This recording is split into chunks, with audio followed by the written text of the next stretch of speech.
13. Realeazeit capítulo 73 Autor, Hermo. Esse capítulo veio de centralnovel.com. Não se esqueça de conferir o site. No oeste de Vila Fronteiriça, perto do Rio Vermelho, a neve não permitia que a carroça se movesse um passo adiante. Todo o grupo de pessoas já havia passado o meio-dia arrastando a carroça para o campo de artilharia. "O que é isso?" Carter perguntou, pois já havia se acostumado um pouco ao fato de que o príncipe parecia sempre vir com novas invenções. "Isso não é apenas uma. Como é mesmo? Arma de fogo. Maior? Você está quase certo." Roland confirmou.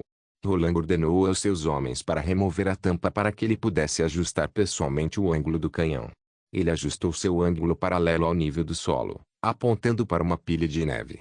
Os princípios dos canhões e das pistolas de pederneira eram idênticos, por isso, dizer que um canhão era uma arma de fogo maior não era de todo errado. O canhão utilizado para o teste era capaz de disparar projéteis de ferro, em forma de uma bola, de aproximadamente 5,5 kg. Antes que eles pudessem disparar, a câmara, precisava ser carregada com pólvora e o projétil de ferro. Como referência para o carrinho do canhão, Roland tirou os antigos desenhos dos canhões vistos nos livros de história. Mas, para melhorar sua durabilidade, Roland havia dito aos carpinteiros que substituíssem muitas partes, geralmente construídas a partir de madeira, com as suas contrapartes de ferro. Para fabricar o carrinho do canhão, Roland passou quase tanto tempo quanto o próprio canhão. 3 carpinteiros habilidosos precisavam de uma semana inteira para terminá-lo. A parte especialmente demorada eram as rodas, que tinham o diâmetro de aproximadamente a metade de um ser humano. Primeiro, os carpinteiros precisavam fabricar 4 barras quadradas de igual comprimento. Essas barras eram, então, aquecidas no fogo até que pudessem ser curvadas. Depois, os carpinteiros usavam uma lâmina para parar os excessos. Finalmente, um revestimento exterior de ferro era aplicado às rodas. Este processo demorava mais de 4 dias. Então, aos olhos de Roland, esse canhão feito à mão assumiu um lugar muito especial em seu coração, mesmo sendo limitado. De fato, Roland tinha até mesmo feito preparativos especiais, enquanto terminava os últimos ajustes. O cavaleiro-chefe, Carter, e o comandante da milícia, Machado de Ferro, estavam ambos ao seu lado, como sempre. Além disso, juntamente com sua guarda pessoal, havia 20 membros da milícia, agindo como vigias e sapadores. 2. Quanto às bruxas, Roland tinha Rouxinol e Raio ao seu lado. Graças a Nana, o preconceito contra as bruxas foi significativamente reduzido. Aos olhos da milícia, excluindo o príncipe, a pessoa mais importante em Vila Fronteiriça era a senhorita Nana. De acordo com o procedimento padrão, a primeira coisa que devemos fazer é limpar a alma, 3, do canhão. Mesmo que Roland soubesse como desenhar um projeto e fabricar um canhão, pôr esse canhão em prática ainda era algo completamente novo para ele. Em sua mente, ele se lembrou de vários tipos de canhões que ele viu nos filmes, tentando descobrir a forma certa de disparar, mas somente os céus saberiam a forma eficaz. Raio, de bom humor, pegou uma lanada, 4, e começou a limpar o canhão. O contrato de Raio era um pouco diferente das outras bruxas, logo ela começou a limpar a alma e a boca do canhão. Desde que fosse permitido operar pessoalmente todas as novas invenções de Roland, ela sempre estaria disposta a ajudá-lo na melhor forma possível, mesmo sem qualquer outro pagamento ou remuneração. Como Roland precisava economizar dinheiro, ele rapidamente aceitou seus termos. No entanto, se ele tivesse algum projeto secreto, ele ainda poderia estudá-lo secretamente. Dentro de sua mente, ainda havia muitas ideias que ele não pôs em prática, e estavam apenas esperando para serem implementadas. Por enquanto, ele só deveria disponibilizar uma ou outra peça para distraí-la. Limpando com a lanada, Raio conseguiu tirar muita sujeira, mas, conforme as normas estabelecidas por Roland, ela ainda precisava limpar mais uma vez. Ela então pegou outra lanada e começou a fazer tudo de novo até terminar de limpar todo o canhão. Todos viram isso.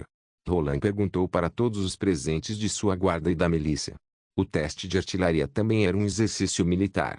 Se ele fosse capaz de aumentar a taxa de produção das pistolas de pederneira, a milícia deveria se transformar em uma infantaria, trocando o pique pelas armas de fogo. Mas mesmo assim, eles precisariam passar por muitas sessões de treinamento antes de serem suficientemente bons para usar ambos os tipos de armas de fogo, ou seja, a pistola de pederneira e o canhão. Quando viu que todos assentiram, ele disse a Raio para que continuasse. A menina primeiro abriu um saco e tirou um cartucho pequeno de papel cheio de pólvora. Em seguida, colocou o cartucho na boca do canhão e começou a empurrar com um taco. 5. Ela então pegou o projétil de ferro e usou o taco novamente para empurrá-lo pela boca do canhão. Depois disso, ela puxou o pavio da culatra do canhão, amarrou em um ilhó e depois colocou o ilhó em uma caixa de ignição. Somente após todos estes preparativos é que o canhão estava pronto para ser disparado. Para evitar acidentes, todos tiveram que ficar a 15 metros do canhão. Raio, que estava próxima da caixa de ignição, viu as primeiras faíscas, mas num piscar de olhos, as faíscas já haviam chegado no canhão. Então todos ouviram um barulho alto de explosão. O ar foi pulverizado para fora da boca do canhão com tanta velocidade, que até mesmo a neve que estava no chão levantou. O alcance efetivo teórico de um canhão de 5,5 kg era de até 1 km. Mesmo sem raias. 6. O projétil ainda voaria em linha reta. Todo mundo pôde ouvir o som quando o projétil de ferro atingiu a armadura que estava colocada a 100 metros de distância. A velocidade do projétil de ferro não foi tão reduzida, e cada vez que atingia o chão, o projétil voltaria a subir novamente, explodindo ainda mais neve. Depois que a fumaça foi dissipada, Roland, junto com carteira e machado de ferro, foram todos diretamente para inspecionar o alvo. Quando eles chegaram perto da armadura, eles notaram que a parte da frente da armadura já estava em contato com a parte de trás, praticamente foram prensadas, e que havia um buraco de tamanho de um palmo no centro.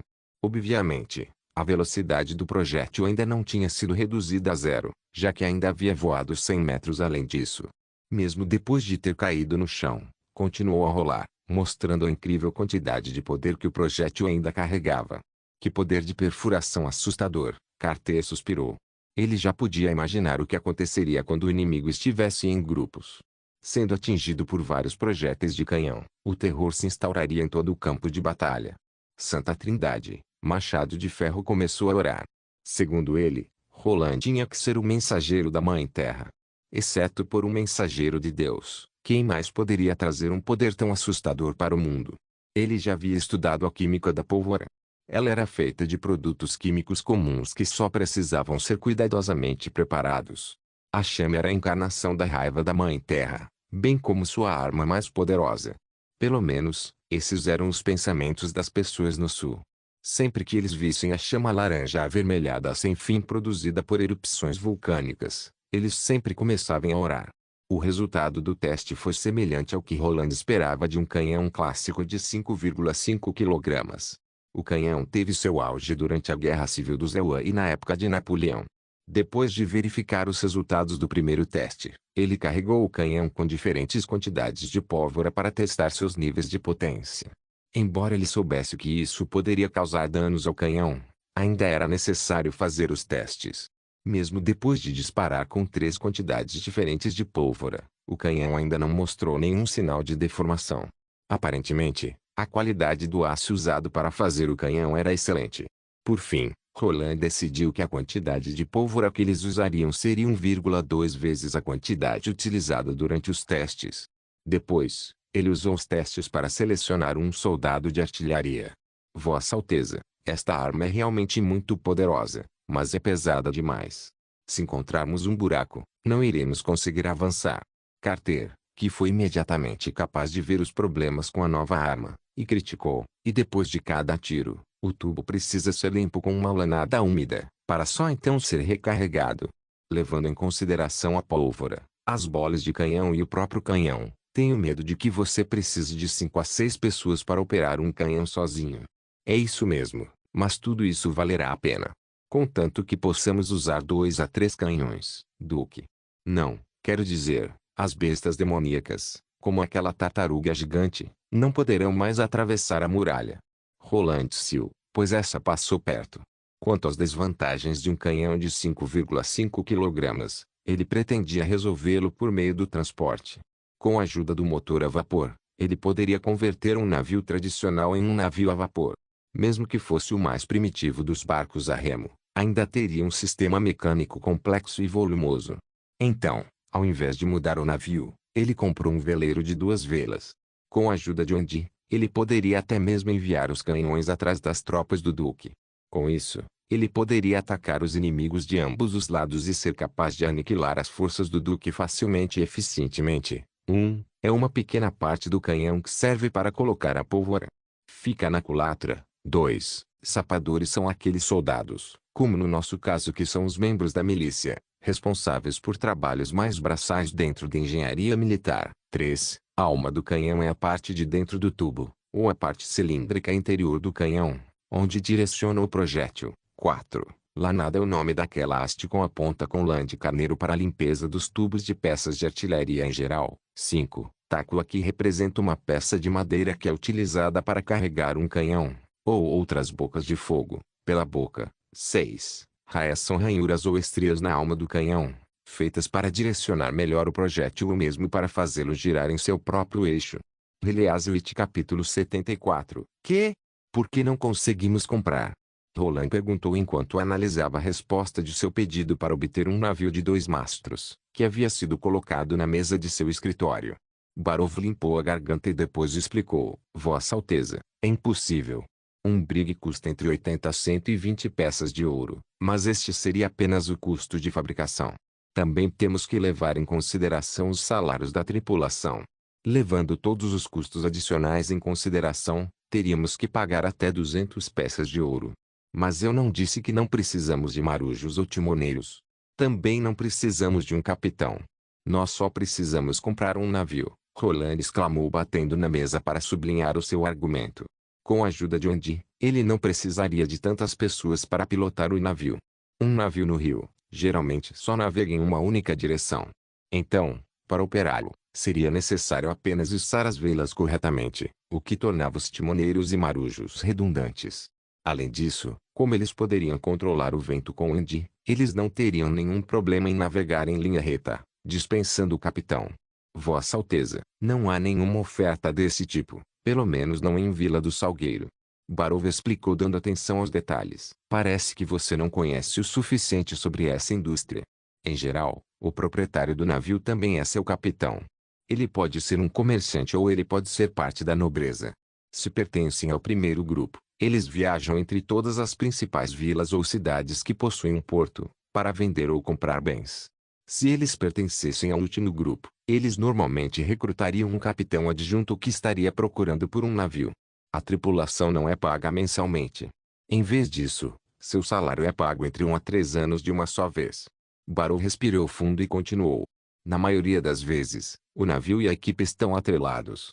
Se você pretende comprar a embarcação de um capitão, mas sem a tripulação que ele já contratou, então o salário que ele já pagou será perdido. Mesmo para um membro da aristocracia, 80 peças do ouro não é uma pequena quantia.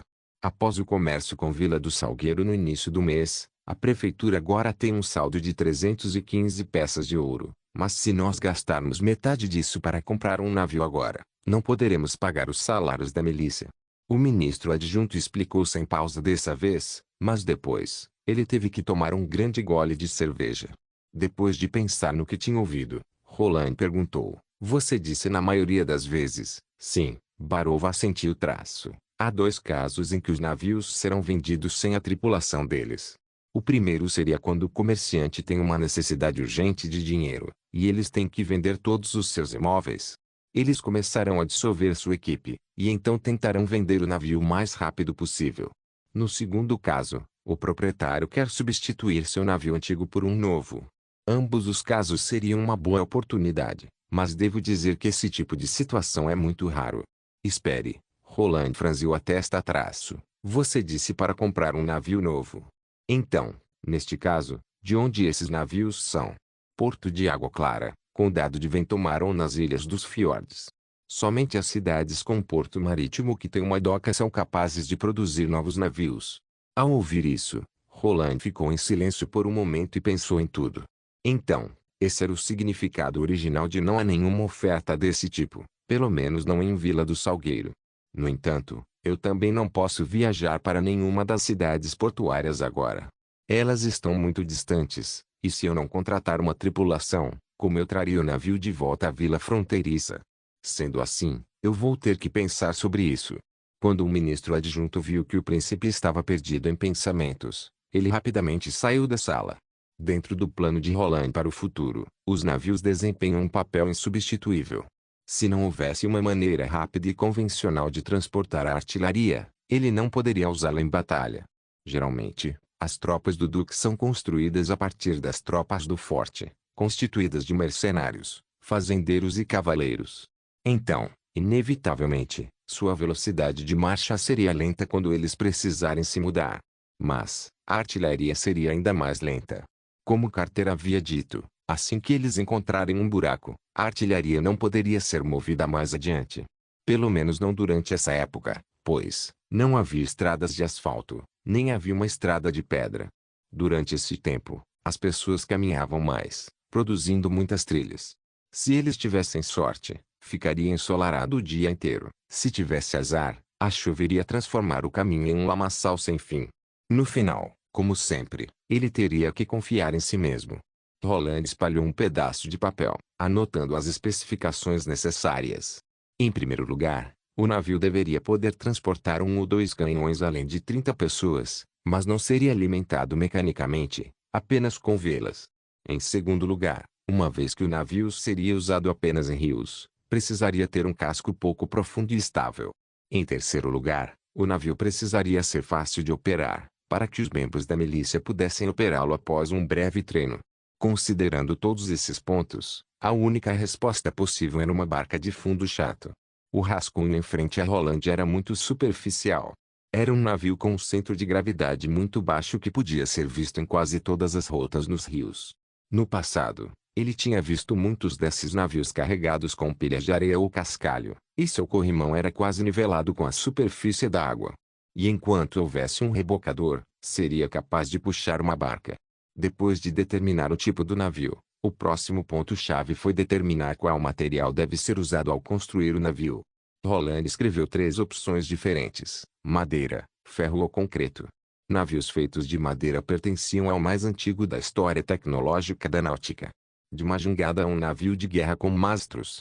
De velejar no rio ou no mar, navios de madeira podem ser usados em todos os lugares. Infelizmente, Roland não sabia como usar um tronco para construir um navio de fundo plano, e também ele não tinha à disposição nenhum artesão habilidoso. Se ele confiasse no que sabia em seus artesãos, ele só seria capaz de fazer uma grande jangada que poderia desmoronar a qualquer momento. Os navios feitos de ferro eram construídos de forma semelhante às casas, sempre tomando 2 feixes que estavam dispostos em um padrão entrecruzado, constituindo uma quilha. A quilha formada seria então revestida com chapas de ferro. Como Ana podia fazer a soldagem, a rigidez necessária seria obtida sem problemas.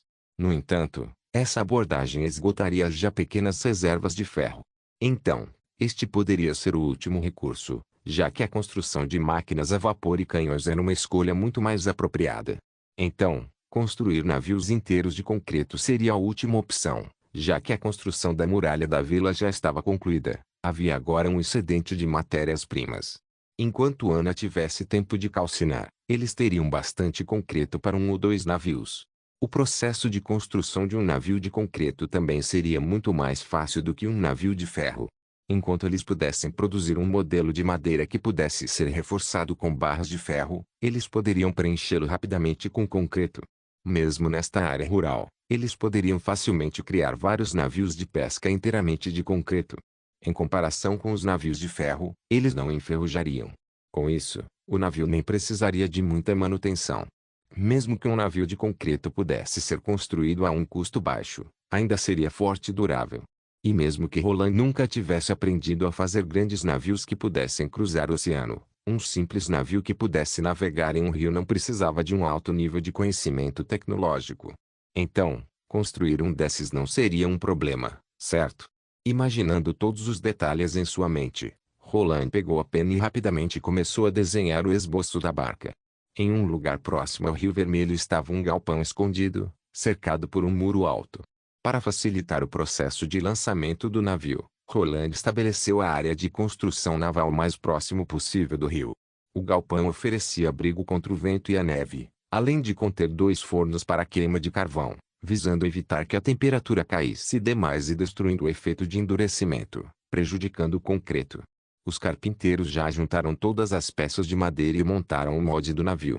A proa foi feita em um design circular, a fim de reduzir a resistência da frente. A popa, em vez disso, tinha um design quadrado para aumentar a área de carga. O navio tinha uma relação entre comprimento e largura de 3:1 e foi construído com uma largura de 8 metros.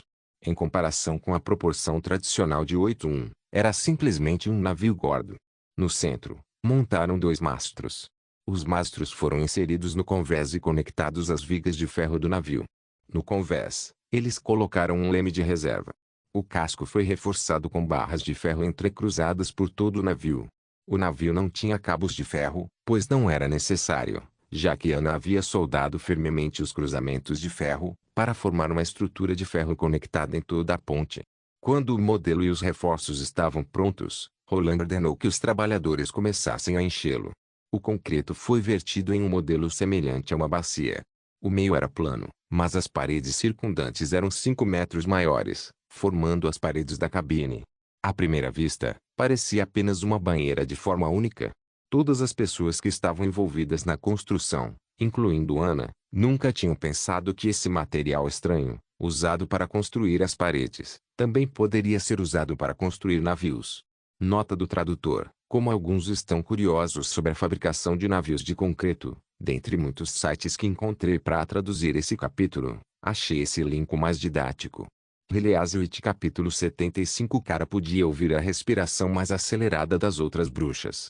Alguém precisa assumir o controle, cara disse em voz alta Ramos, você me carrega depois. A caminhada pela cordilheira intransponível estava especialmente difícil durante o inverno e a nevasca. Todos os dias, as 42 bruxas precisavam encontrar um lugar adequado para o acampamento, além de prepararem o fogo e reabastecer seus suprimentos para resistirem às temperaturas congeladas à noite. Sim, respeitada mentora. Ramos, que estava na frente de Cara, respondeu enquanto estava agachada. Quando ela chegou ao lado de Cara, Cara convocou uma de suas serpentes mágicas e a fez se enrolar no braço de Ramos. Cara usou isso para se levantar, para que pudesse ficar de pé. Quando a cobra tocou o corpo de Ramos, Cara percebeu que a outra bruxa começou a tremer ligeiramente. Maldita Rouxinol, Cara pensou amargamente se não tivesse rejeitado incessantemente minhas ofertas de misericórdia, eu não me oporia a deixá-la voltar para junto de nós, suas irmãs. Mas agora estamos chegando em um ponto crítico, então não posso tolerar risco algum. E qual foi o resultado da minha amável oferta? Sem qualquer hesitação, a maldita traidora aproveitou a primeira chance e escapou. E até tentou me matar, me apunhalando pelas costas. Isso é o que acontece quando eu sou muito gentil. Cara estava com o coração cheio de ódio, pois o ataque de Rouxinol tinha passado diretamente pela sua coluna vertebral. Embora Ramos tenha sido capaz de curar rapidamente suas feridas com ervas, os membros inferiores de Cara ainda estavam paralisados e ela não sentia absolutamente nada. Espere até chegar à Montanha Sagrada. Lá eu vou ganhar o poder para reunir mais bruxas, e com a ajuda delas, um dia eu me vingarei e farei pedacinhos de você. Ao alimentar sua raiva, Cara de repente ouviu uma voz: mentora, há bestas demoníacas à nossa frente. A voz pertencia a Rúbia, que era responsável por observar e vigiar. Com os olhos dela, ela conseguiu ver todos os obstáculos e descobrir imediatamente qualquer armadilha na frente dela. Sua habilidade permitia até mesmo que ela enxergasse claramente objetos em movimento rápido, o que foi demonstrado durante um confronto com a igreja, em que ela conseguiu derrubar um virote de besta somente com suas mãos. Me deixe no chão. Ramos, vai lá e ajude elas. Ramos assentiu enquanto ela se agachava e colocava Cara em uma pedra. A mão dolorida de Cara caiu diretamente na neve, de onde uma sensação de frio se espalhou por todo o seu corpo, fazendo-a pensar tristemente: você não pode nem remover a neve antes de me pôr no chão. Mas ela não disse isso em voz alta. Afinal, Ramos era uma pessoa insubstituível de sua irmandade. Anteriormente, Wendy, com seu temperamento gentil, havia sido responsável pelo recrutamento das novas bruxas para a Associação Cooperativa das Bruxas, ao passo que, em vez disso, Ramos era responsável por manter a moral e a coragem, visando garantir que as bruxas seguissem as ordens de Cara. Sem a capacidade de Ramos, receio que já tivéssemos perdido mais de metade das nossas irmãs para a caça às bruxas. Ao pensar em Wendy, o coração de Cara começou a doer. Ela nunca esperava que Wendy, juntamente com quem criara a Associação Cooperativa das Bruxas para ajudar o maior número possível de bruxas, trairia a todos pelo bem de Rouxinol. Mesmo depois que Wendy se rebelou, ela não queria matar Wendy. A serpente chamada Sofrimento que ela criou para atacar Wendy tinha um veneno que agia lentamente, mas causaria uma dor insuportável logo após a picada. Kara planejava deixar Wendy sofrer um pouco para depois usar a sua serpente chamada Alhufas, para retirar o veneno. Ela só queria ensinar a Wendy uma lição. Mas, não importa o que, sem a ajuda de sua serpente mágica, o veneno era incurável. Então Rouxinol tomou a decisão errada, levando Wendy consigo. Sem a picada de lufas, Wendy não sobreviveria nem um dia sequer. Isso significava que a antiga freira estava destinada a nunca chegar na montanha sagrada com suas irmãs. Kara não se importava com a outra fugitiva, Raio. Ela só entrou recentemente na Associação Cooperativa das Bruxas e só parecia ter a capacidade de voar. Raio sempre apoiou outra visão sobre como deveriam procurar a montanha sagrada, questionando até mesmo o livro sagrado. Sempre que ela agia contra a vontade da Associação Cooperativa das Bruxas, Kara queria jogar aquela menina falante na neve e estrangulá-la. No momento em que as duas bestas demoníacas do tipo lobo surgiram por trás de uma curva no caminho da montanha, as bruxas já estavam preparadas e aguardavam os ataques delas. Todas as irmãs sem habilidades de luta foram colocadas na retaguarda para mantê-las seguras. Ramos foi a primeira a libertar sua magia, visando as ervas daninhas perto dos pés das bestas demoníacas. Logo, várias gavinhas das ervas daninhas surgiram da neve e se enrolaram nas bestas demoníacas. Outra bruxa, com o poder de controlar o ar, começou a drenar o ar em torno das bestas demoníacas. Graças a isso, os dois lobos logo entraram em um estado de asfixia. E logo estavam espumando seus focinhos e começaram a se convulsionar antes de finalmente cair no chão. Este era o poder das bruxas que Kara estava procurando. Dentro de um grupo de mortais armados com espadas, esses lobos teriam dado muito problemas, mas diante de nós, as bruxas, eles morreram em segundos. Claramente, somente, nós as bruxas com o poder da magia são amadas por Deus. Se não houvesse tal coisa como a pedra da retaliação divina, para o inferno com essa pedra, ela cuspiu no chão traço, se essa pedra não existisse, como a igreja poderia nos suprimir? Respeitada mentora, vamos continuar em frente. Ramos disse quando ela voltou para Kara. Deixe que outra me carregue. Kara suspirou. Você está muito cansada da luta. Após a batalha, elas continuaram pelo caminho. Ao meio-dia, as mulheres responsáveis por encontrar o próximo terreno de acampamento descobriram um lugar com menos neve, graças ao seu arranjo de sotavento. Depois de chegar ao lugar, elas decidiram fazer uma pausa e comer para recarregar as energias. Uma bruxa com a habilidade de trabalhar com pedra começou a usar sua magia. Quando o solo e o cascalho começaram a se mover e afastaram a neve, parecia que o solo ganhava vida. Logo, o chão estava limpo e seco. Uma após a outra, as bruxas começaram a cumprir seus deveres, como fazer uma fogueira e colocar seu pote para cozinhar um pouco de mingau. Elas começaram a aquecer um pouco de neve e até começar a ferver e depois adicionaram ervas, que foram reforçadas por ramos, juntas na água. Imediatamente as bruxas sentiram uma fragrância suculenta no ar. Irmãs, por favor, passem os seus emblemas para mim. Uma garotinha com um cabelo de cor rara, um vermelho fogo, falou alto para todas as irmãs ouvirem. Ela realmente correspondia à sua habilidade, já que seu poder também tinha a ver com fogo. Ela tinha a habilidade de aquecer os objetos com os quais ela estivesse em contato. Os emblemas que proporcionaram tantos alívios para a Associação Cooperativa das Bruxas foram criados por ela. Mesmo que à primeira vista sua habilidade parecesse insignificante, a verdade era que ela era de grande ajuda para a Associação Cooperativa das Bruxas. Especialmente durante a sua empreitada pela Cordilheira Intransponível, onde não conseguiriam encontrar nada para se aquecer. Na neve fria, era muito fácil perder calor de seus corpos até cair eventualmente inconsciente. Depois que todas comeram um mingau de trigo, as bruxas empacotaram seus pertences e começaram a se mover.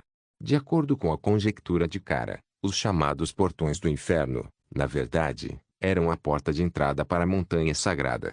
A igreja mudou deliberadamente o nome para inferno, visando evitar que as bruxas encontrassem a montanha sagrada. De acordo com os livros antigos, elas precisavam atravessar um total de 3 portões de pedra, e o último ficava nas terras selvagens. Normalmente, os portões ficavam escondidos debaixo do chão, E apenas durante a lua sangrenta é que os portões de pedra chegariam à superfície. Depois de saírem do acampamento, as bruxas tiveram que caminhar por cerca de meio mês por entre a cordilheira intransponível, mas logo elas deixariam a cordilheira, colocando o pé no meio do nada. Durante esses últimos dias, as bestas demoníacas apareciam cada vez mais frequentemente. Irmãs, rápido, olhem aquilo lá. O que é aquilo? De repente, alguém gritou com horror. Cara olhou surpresa naquela direção, ficando imediatamente paralisada de horror. Havia uma cidade voando no céu. O céu ainda estava cinza e a neve ainda estava caindo das nuvens muito baixas. Mas dentro das nuvens, havia uma cidade, parcialmente escondida e parcialmente visível. Esses edifícios foram construídos em um padrão que eu nunca vi antes. Eles se parecem com pináculos em pé lado a lado. Se os pontos pretos são janelas dentro das torres com um tamanho médio, o pináculo deve ter uma altura de centenas de metros. Isso não é algo que um ser humano possa construir. Até mesmo o edifício mais orgulhoso da igreja, a Catedral de Hermes, que eles chamam de torre que atingiu o céu, está a apenas 50 metros de altura. Isso não pode ter sido construído por humanos, então só há uma resposta: esta cidade foi construída pela mão de Deus. Cara teve dificuldade em reprimir sua excitação, durante todo o tempo que a voz dentro de seu coração gritava: eu encontrei a montanha sagrada. Eleazarite capítulo 76. Irmãs, é a montanha sagrada. Conseguimos. Nós encontramos a montanha sagrada. Cara gritou e queria mostrar toda a sua felicidade para o mundo. Muitas bruxas permaneceram ali, em seus lugares, ainda em estado catatônico, observando o espetáculo. Mas também havia outras que pulavam e começaram a gritar de alegria. Rubé, no entanto, franziu a testa depois de olhar para a cidade e murmurou: aquilo é realmente a montanha sagrada? Ramos, ouvindo isso, inclinou-se para Rubé e sussurrou: por que pergunta? Tem algo errado? No fundo, ela tinha a mesma pergunta. Afinal, esta cidade no céu não se parecia em nada com o que estava escrito no livro sagrado, onde se dizia que era dourada, esplendorosa e majestosa. Esta cidade com suas torres também parecia espetacular, mas estava inteiramente construída em preto acinzentado e parecia sombria mesmo durante o dia. Além disso, havia também uma névoa vermelha acima da cidade, que se parecia fortemente com uma névoa de sangue. Tem alguma coisa que está se espremendo em um daqueles buracos. Rubé falou novamente com uma voz seca. Eu não consegui ver o que era claramente, mas definitivamente não se parecia com os deuses. Ramos pôde sentir que todos os seus cabelos começam a ficar de pé. Dentro da Associação Cooperativa das Bruxas, Rubé tinha os melhores olhos e podia ver claramente essa distância. Então, ao ouvi-la dizer isso, Ramos se sentiu bastante desconfortável. Infelizmente, Raio também partiu com Rouxinol. Caso contrário, ela poderia ter voado para perto da cidade e dar uma olhada. Irmãs, a montanha sagrada está esperando por nós. Vamos. Cara ergueu as mãos no ar e gritou euforicamente, com apenas um pouco mais de esforço: logo encontraremos a eternidade. Então, ela imediatamente pediu a Petra para levá-la ainda mais rápido. Ramos, particularmente, não queria avançar, mas no fim ela ainda deu o primeiro passo. Ela pensou: 2 semanas atrás, todas nós descobrimos o que acontece quando alguém não concorda com ela. Receio que não exista nada neste mundo que consiga impedi-la de avançar agora. A velocidade com que avançavam aumentou bastante.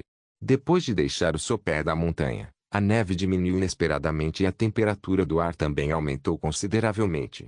Esta é a terra lendária proibida, a terra em que nenhum ser humano pisou antes. Ramos pensou.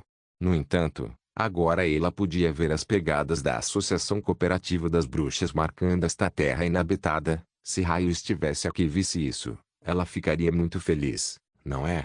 Olhando para trás e vendo as montanhas que se erguiam em direção ao céu, Ramos mal pôde acreditar que elas haviam conseguido atravessar essa barreira.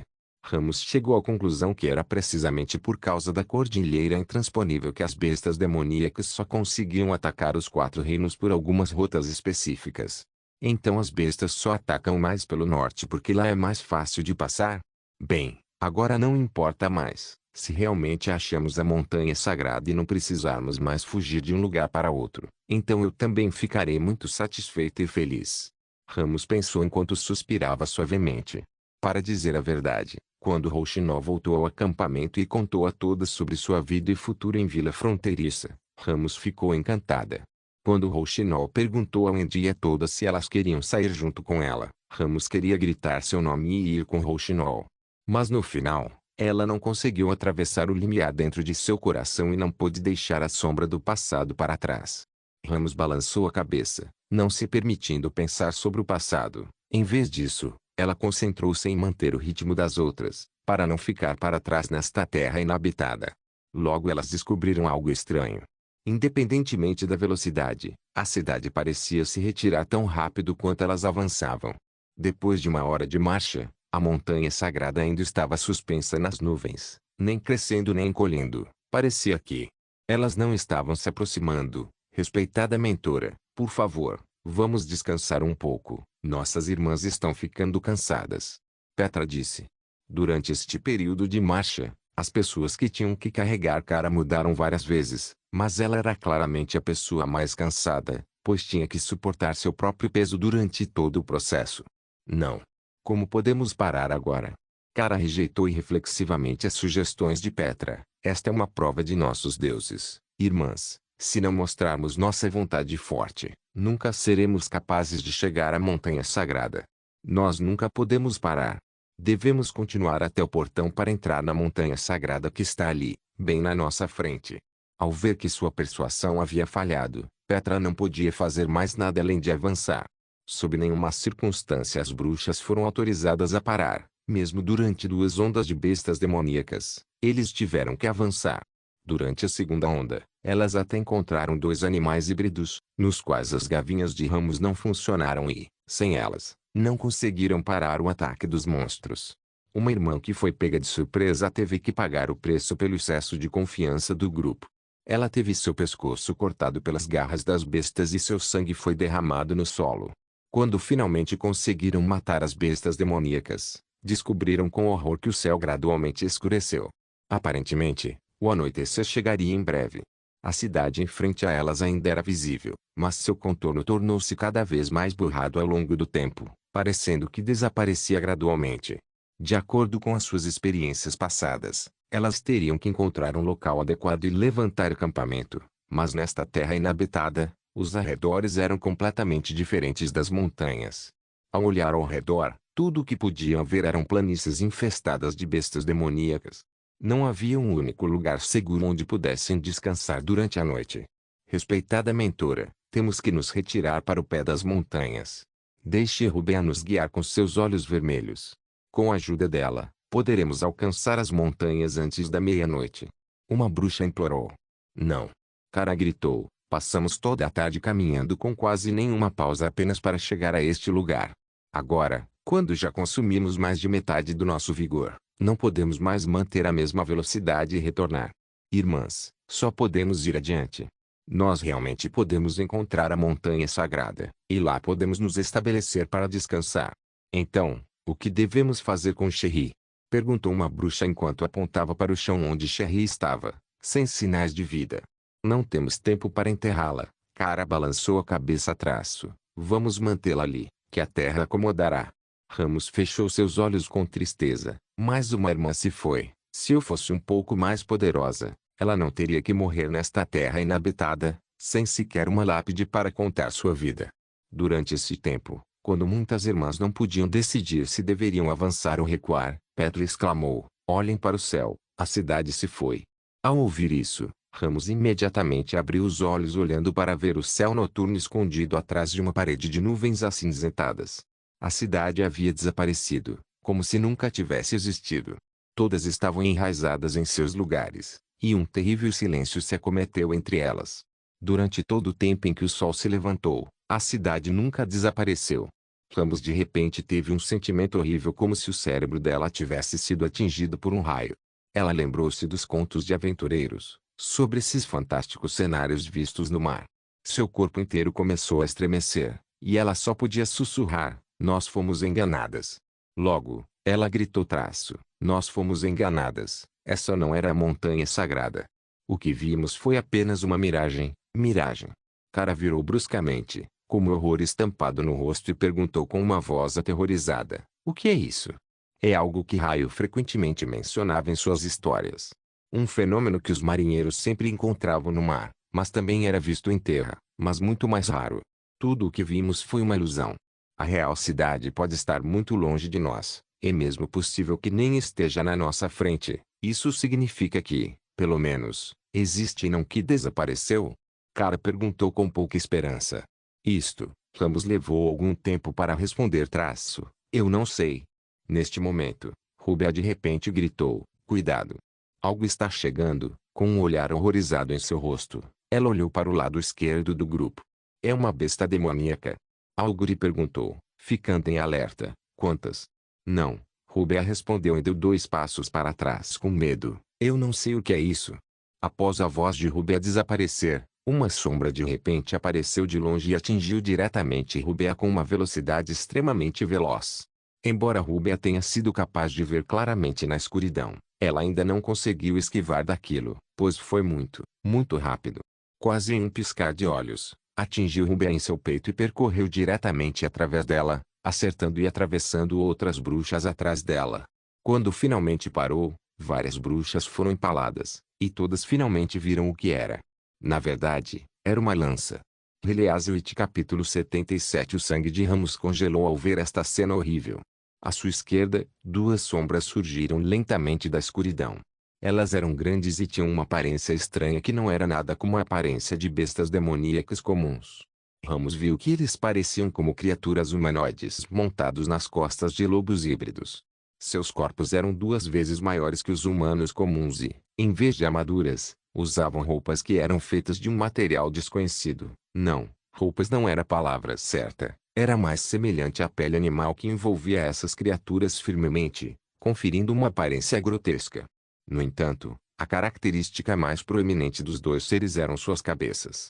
Pareciam que eles usavam capacetes, mas claramente eram crânios de bestas demoníacas, deixando sua aparência mais atroz e feroz. Seus olhos estavam para fora de suas cabeças. Ao invés de olhos, eles tinham pedaços de cristais castanhos avermelhados. Um pedaço de pele estava preso à cabeça, estendendo-se até a parte de trás da concha nas costas da besta demoníaca. Uma das criaturas ainda tinha lanças ligadas à sela de sua montaria, enquanto a outra usava um tipo de luva incomum que, do ponto de vista de Ramos, parecia que tinha apenas 3 dedos.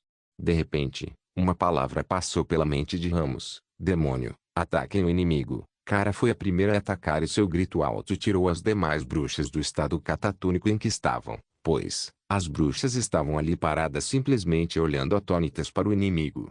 Petra se agachou e colocou uma mão no chão, tornando a área debaixo da neve em um pântano, o que poderia ser considerado uma ação brilhante ameaça iminente.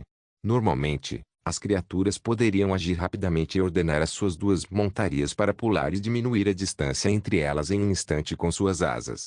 Contudo, aparentemente, as asas das montarias foram cortadas, e no lugar delas estava uma armadura firmemente presa em seus ossos expostos, ligadas aos próprios demônios.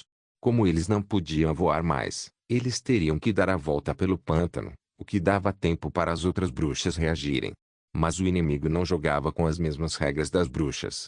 Eles apenas guiaram suas montarias para o pântano e usando o impulso de suas montarias, eles pularam das costas delas e cruzaram todo o pântano, pousando atrás de Petra.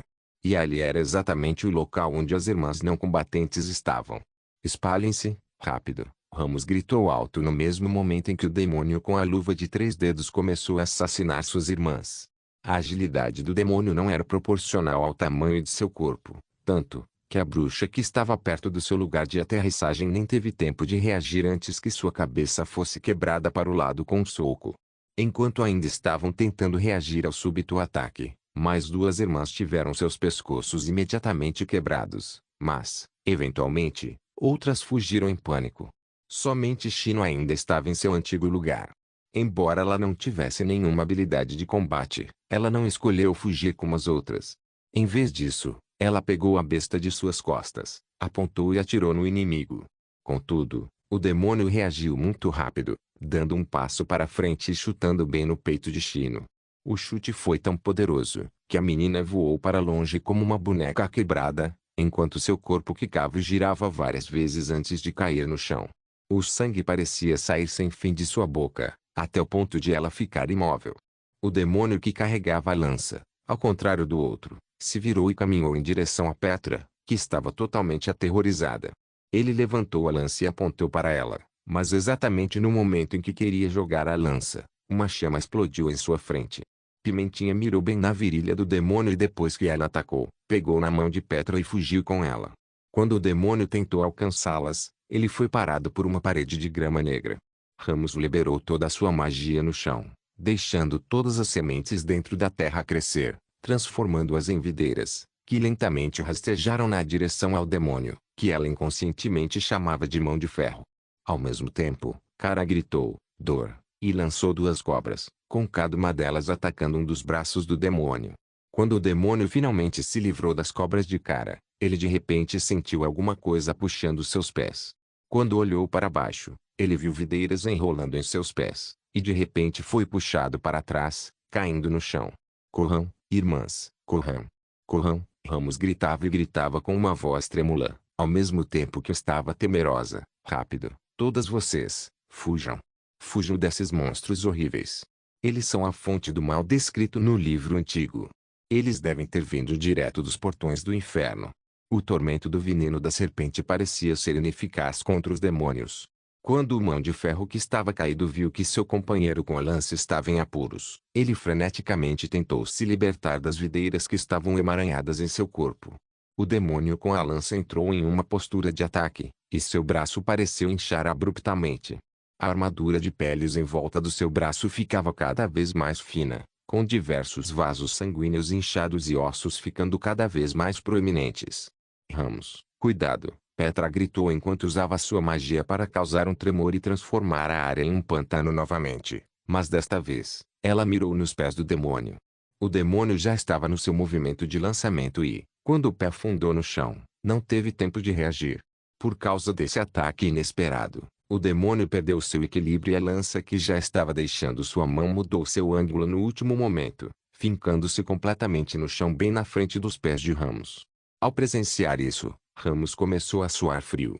O braço inchado encolheu rapidamente depois que a lança foi jogada, como um tronco de uma árvore que secou. Ao ver que o demônio não podia atacar com a lança repetidamente, Ramos percebeu que agora era o melhor momento para fugir. Outras bruxas também notaram isso, por exemplo, Petra Augur e Pimentinha. Vendo que Mão de Ferro ainda estava tentando se livrar das videiras no chão, as três bruxas correram até a Cara, querendo levar sua mentora junto com elas enquanto fugiam. Ramos, que olhou para a direção de Mão de Ferro, descobriu que ele já não lutava para tentar se desvencilhar das videiras, mas virou na direção das três bruxas, com suas duas mãos abertas apontadas para elas. O que ele está fazendo? Pare. Não, Ramos nem sequer teve a chance de avisar as outras. Uma luz azul explodiu das mãos do demônio como um raio que atravessava o ar, torcendo e atingindo suas três irmãs. Os raios azuis ricochetearam entre as três, emitindo um som de trovão. A fumaça branca começou a se levantar de seus corpos, enquanto elas espasmavam no chão e pegavam fogo. O ataque parecia ter consumido grande parte da energia do inimigo, porque ele começou a respirar intensamente e não podia mais se mover. Neste ponto, a magia de Ramos também atingiu seu limite, e suas videiras começaram a murchar, transformando-se em ervas daninhas mortas.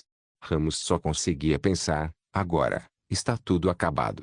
Os gritos desesperados de Cara pareciam ficar cada vez mais longe quando a força do corpo dela desapareceu, até que ela caiu no chão. Depois de apenas um momento de repouso, Mão de Ferro já havia se levantado da neve e começou a caminhar até a Cara, que estava no mais completo pânico, pois desta vez, não havia realmente ninguém que pudesse detê-lo. Quando chegou ao seu lado, Mão de Ferro agarrou a garganta de Cara e começou a estrangulá-la. Cara lutou desesperadamente e tentou se afastar das mãos do demônio, mas em frente ao seu poder monstruoso, seus esforços eram inúteis. Durante sua luta desesperada, Cara convocou suas cobras novamente, deixando-as atacar o braço e o pescoço do inimigo. No entanto, o demônio parecia impassível e continuava apertando a mão ao redor de seu pescoço. Neste momento, o inesperado aconteceu. Sob o ataque feroz das cobras mágicas, a pele do demônio finalmente foi arrancada. Imediatamente, uma névoa vermelha começou a vazar da fratura, logo envolvendo o demônio e Cara. O primeiro lançou um grito terrível e, sob a névoa vermelha, a pele começou rapidamente a abrir, expondo seus tendões e ossos. Mão de Ferro teve que abandonar Cara, enquanto tentava fechar sua ferida, contendo a névoa que saía de seu corpo e se dissipava. Mas foi em vão. Seu corpo começou a tremer incontrolavelmente e logo caiu para nunca mais se mover novamente. Ao ver isso, o outro demônio, cuja metade do corpo já estava enterrado dentro do pântano, gritou de uma forma que parecia que ia destroçar os corações dos homens. Era um som que Ramos jamais tinha ouvido, como um grito afiado e um rugido maçante misturado, atingindo seus ouvidos diretamente e resultando em uma dor sem fim. Mas o grito do inimigo não permitiu que Ramos entrasse em pânico e fugisse. Em vez disso, ela contemplava a vitória com seus olhos. Ela mordeu os lábios e tentou retirar as últimas gotas de sua força para se levantar. Quando ela finalmente ficou de pé, ela agarrou a besta de sino, recarregou-a e apontou para o último demônio. O demônio claramente entendeu o que Ramos estava tentando fazer e começou a mexer seus braços freneticamente, mas dentro de um pântano, quanto mais alguém lutasse, mais rápido afundaria. O demônio tentou bloquear suas partes vulneráveis, mas, ao final, foi em vão. Pelas minhas irmãs que foram assassinadas, com esse pensamento, Ramos puxou o gatilho e lançou o virote da besta. O virote da besta percorreu com precisão o pescoço, liberando mais uma vez a névoa vermelha da ferida. Após a névoa se dispersar, sua cabeça finalmente caiu. Ela matou o demônio. Depois de deixar a besta cair, Ramos se virou apenas para ver os corpos de mais de 10 irmãs que perderam suas vidas. Imediatamente atingida pela tristeza, Ramos caiu de joelhos, chorando copiosamente. Release-it capítulo 78. Andy abriu os olhos e descobriu um teto desconhecido acima dela. O teto estava feito de tijolos cinzentos e tinha teias de aranha penduradas em vigas de madeira com um candelabro apagado. Lentamente, a sua visão embaçada, normal quando alguém acorda, foi tornando-se clara até poder ver todos os detalhes. Isso não é um telhado de pedra fria ou uma barraca de acampamento. Andy pensou o traço. Certo, 15 dias atrás, nós fomos obrigadas a deixar a Associação Cooperativa das Bruxas. Talvez. Quem sabe, sob a liderança de Kara, elas já não tenham encontrado a Montanha Sagrada. Andy respirou fundo. Embora não fosse tão limpo e fresco como o ar dentro de uma caverna, o ar quente e a atmosfera acolhedora a deixavam confortável. Seu corpo estava envolto em uma seda macia e aveludada e ela estava deitada em um colchão com alguns cobertores de algodão. Então, quando ela se deitava, ela afundava levemente. Mesmo que ela esticasse todo o corpo, seus dedos não ficavam expostos. Andy até se sentiu com uma pitada de culpa por não querer fazer nada além de ficar na cama. Mesmo assim, ela já estava no castelo por apenas uns 15 dias e, pelo menos, aqui seu coração estava em paz, algo que ela não sentia há muito tempo. Dentro do castelo, não importava o quanto fosse tarde, ninguém jamais a perturbaria. Agora mesmo, por exemplo. Andy virou a cabeça e olhou para a janela, vendo que o céu ainda estava cinza, até mesmo um pouco deslumbrante. Era provavelmente 10 da manhã. Nos últimos anos de peregrinação, ela não tivera o luxo de dormir tranquilamente assim. Bastava qualquer barulho para Andy despertar e já ficar em alerta. Ela ainda precisava preparar a comida para o resto do dia antes que o sol da manhã levasse embora todo o medo. Durante todo o tempo, as bruxas viviam com medo de que a igreja pudesse descobrir seu paradeiro atual. Além disso, ninguém poderia garantir que eles iriam sobreviver à próxima tortura do diabo. Mesmo durante o seu tempo caminhando pela cordilheira intransponível, ela sempre estava ocupada com as tarefas domésticas. Ela ajudava a secar alimentos ou ervas, ajudava a secar as roupas, ou mesmo a limpeza do acampamento, sempre com bastante coisa para fazer. Mesmo assim, Andy não se importava em fazer tudo isso.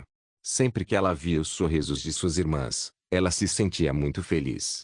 Mas agora, vivendo uma vida tão preguiçosa, descobriu que ela mesma não podia resistir a desfrutar de tal vida. Não, eu não posso continuar preguiçosa assim por mais tempo. Ela acariciou suas bochechas para se motivar a se arrastar para fora da cama. Afinal, quando eu vivia no convento da igreja, as freiras muitas vezes exortavam que as pessoas preguiçosas não receberiam a benção e a proteção de Deus. Já já eu levanto e vou para o jardim praticar meu controle sobre o vento. Por sinal, toda vez que Andy lembrava que o príncipe precisava que ela treinasse sua magia, ela não se segurava e tinha que rir um pouquinho. Eram solicitações muito estranhas e excêntricas. Por exemplo, depois de ver sua habilidade, Roland havia dito a ela que ele esperava que ela fosse capaz de poder controlar o vento a uma distância de mais de 10 metros. No entanto, Nunca existiu um poder mágico que fosse efetivo em tal distância. Quando ela disse a Roland que não era capaz de fazer isso, ele não se irritou. Em vez disso, ele teve uma ideia estranha. Ela deveria ficar no topo de um banquinho e usar seu poder para subir e descer. Quando Wendy tentou, ela descobriu que era realmente viável.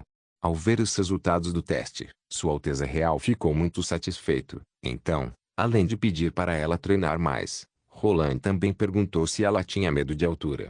Tudo é exatamente como Rouxinol havia dito. Roland Wimbledon é uma pessoa indescritível, mas também é um príncipe que se importa com as bruxas. Pensando nesse ponto, Wendy suspirou suavemente. Existe realmente um príncipe que não odeia as bruxas. Respeitada mentora, você estava errada.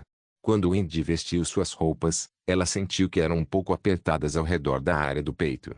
Bom, mesmo assim, Wendy já tinha se acostumado com esse tipo de roupa estranha. Então ela só queria encontrar uma agulha para aumentar um pouco a largura da roupa. Mas antes que ela fosse buscar, alguém bateu em sua porta. Entre. Wendy disse. Ela descobriu que foi Rouxinol quem abriu a porta. Rouxinol deixou Wendy um pouquinho assustada. Mas Wendy sorriu e disse, Sua Alteza ainda está na cama, não é? Caso contrário, você não teria tempo livre para vir me visitar. Do que você está falando? Ah, eu não estou do lado dele o dia todo. Rouxinol disse, envergonhada, mas ainda assim ela levantou a cesta que trouxe consigo. Eu trouxe o seu café da manhã. Normalmente, somente as empregadas levavam o café da manhã nos quartos. Além disso, após a hora de dormir, Rouxinol costumava acompanhar o príncipe para conversar, então era bastante difícil vê-la. Wendy sorriu do fundo de seu coração. Acabei de acordar, mas ela já estava aqui para entregar comida. Ela deve ter acordado bem cedo. Então vai, me diga, qual é o problema dessa vez? Wendy perguntou enquanto pegava um sanduíche de queijo dentro da cesta e dava uma mordiscada. É que, Rouxinol caminhou e sentou na cama atrás. Hoje será aquele dia. De Nana. Wendy ficou sem palavras. Como seria a primeira vez que Nana passaria pela tortura do diabo, mesmo que não seja o dia de sua idade adulta, ainda assim a sua vida correria muitos riscos. Ela não estava segura. Quanto mais jovens as bruxas fossem, menos dor eles poderiam suportar. Wendy colocou a cesta na cabeceira da mesa e foi ao lado de Rouxinol, acariciando seu ombro para confortá-la, enquanto dizia, Sua Alteza não disse que, se liberarmos nossa magia todos os dias, nós seremos capazes de minimizar o sofrimento e a dor? Mas isso é apenas especulação. Rouxinol contradisse. Pelo menos isso parece ser bastante razoável. Wendy respondeu Ana não passou esse dia com segurança. Mesmo assim, o dia mais dolorido e sofrível, que foi o dia em que se tornou adulta, ela passou e não sentiu nada. Você mesma viu isso com seus próprios olhos. Ela pausou por um momento e perguntou, onde Nana está? Agora ela está no centro médico. Quando se lembrou disso, a boca de Rouxinol quase se abriu enquanto ela dizia, eu ouvi dizer que seu pai, o Sir Pinheiro, comprou uma grande quantidade de lebres de caçadores, e trouxe até o centro médico para que ela praticasse até amanhã. Ela tem um pai muito bom. Wendy exclamou com um pouco de inveja. Não consigo me lembrar do tempo em que eu era criança. Isso é uma coisa muito estranha. É como se minhas memórias fossem uma folha em branco. Não há pai, nem mãe.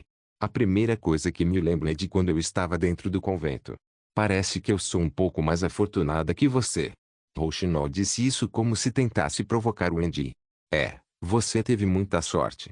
Wendy sentou-se ao lado de Rouxinol e trouxe ela até seus braços, perguntando, você está nervosa? Por um momento, Rouxinol manteve o silêncio, mas então ela gentilmente assentiu. Wendy certamente sabia por que Rouxinol estava tão tensa. Hoje não era apenas um dia crucial para Nana, não, também era o dia em que poderia se tornar o divisor de águas em toda a história das bruxas. Se Nana pudesse sobreviver a essa tortura, isso significaria que as bruxas podiam se livrar completamente da sombra de serem servas do diabo, transformando Vila Fronteiriça na tão sonhada montanha sagrada. Talvez um dia, todas as bruxas se reuniriam aqui. Elas seriam capazes de viver uma vida normal, sem distinção das pessoas comuns, não precisando mais peregrinar sem rumo e fugir da caça às bruxas da igreja. Não se preocupe com isso, trate o dia de hoje como um dia da preguiça. Descanse bastante e depois acompanhe Nana. Dia da preguiça. Rouxinol encarou Wendy com descrença. Sim. Bem, Quem mandou vir me contar as novidades tão cedo? Isso também me deixou nervosa. Wendy simplesmente disse traço. E como não estou mais com vontade de praticar minha magia, também podemos usar esse tempo para visitar Nana. Não havia algo assim escrito no contrato. É chamado de licença remunerada. Depois de jantar, o quarto de Nana estava cheio de pessoas. Ana, Raio, Rouxinol, Wendy e, naturalmente, o pai de Nana e Roland. Tendo que enfrentar a batalha logo, o rosto de Nana estava cheio de insegurança. Bem, eu vou morrer? Claro que não, todos sacudiram a cabeça. É sua primeira vez, então a tortura do diabo não será tão forte. Wendy pegou a mão de Nana e falou para encorajá-la. Basta colocar todo o seu espírito e força na ideia de resistir. Aí minha mão, papai, você está quebrando meus dedos. O Sr. Pinheiro, que estava segurando a mão de sua filha, disse, você ficou muito, mas muito forte durante todo o tempo em que esteve trabalhando no centro médico. Eu, seu pai, estou muito orgulhoso de você. A menina acenou com a cabeça, deixando seu olhar vagar pela multidão antes de finalmente se concentrar em Ana, que deu um passo à frente e beijou-a na testa. Você vai sobreviver, certo? Sim. Obrigado por assistir. Até a próxima. Solen Irmãos. Solen Irmãos.